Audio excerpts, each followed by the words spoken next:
Reactions involving retention of diazo group. अब बढ़ते हैं सेकंड टाइप की रिएक्शन। इसमें फर्स्ट है coupling reaction.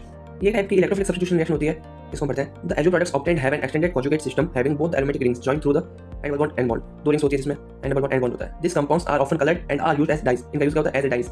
Benzene diazonium chloride reacts with phenol in which the phenol molecules at its para position is coupled with the diazonium salt to form para hydroxybenzene. Salt plus phenol, ये जो salt है ये phenol की para position पर attach होगा तो एक para hydroxy azobenzene का फॉर्मेशन होगा। This type of reaction is known as coupling reaction. Similarly, the reaction of diazonium salt with aniline yields para aminobenzene. ये second type की reaction है, ठीक है? इसमें था phenol, इसमें aniline, ठीक है? Similarly, the reaction of diazonium salt with aniline yields para aminobenzene. This is an example of electrophilic substitution reaction. Electrophilic substitution reaction क्यों है? क्योंकि इसमें H+ हट रहा है, ठीक है? और ये N2+ अटैच हो रहा है। अब देखते हैं डायजोनियम सॉल्ट्स की importance in synthesis of aromatic compounds. इनकी एरोमेटिक कंपाउंड्स को बनाने में एक इंपॉर्टेंस है, जैसे कि रिएक्शंस भी बता रखी है। ArCl का फॉर्मेशन होता है या BrCN Cl आई लगा दो, क्लोराइड लगाने के लिए, साइनाइड लगाने के लिए इनका यूज होता है। ये इंपॉर्टेंट लाइन है। Iodide fluorides and iodides can not be prepared by direct halogenation. Iodide fluoride और iodide can not be prepared by direct halogenation. इन डायरेक्ट हैलोजिनेशन से नहीं बना सकते।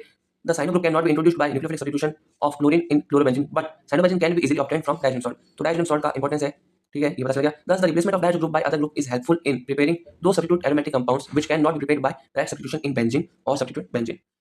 तो इनका यूज इसलिए होता है ताकि वो कंपाउंड जो सीधे नहीं बन सकते उनको हम अच्छे से बना सकते, जैसे कि साइनोबेंजीन, फ्लोरोबेंजीन, ये डायरेक्ट नहीं बना सकते तो इनका यूज किया जाता है। ओके, तो आज की क्लास में हमने जाना डायजोनियम सॉल्ट्स के बारे में। इसके पहले वाली क्लास थी एमएस के बारे में, हमारी अगली क्लास भी होगी एनसीईआरटी से रिलेटेड, नीट से रिलेटेड। तब तक के लॉजिकल को सब्सक्राइब करें and thanks for watching this video.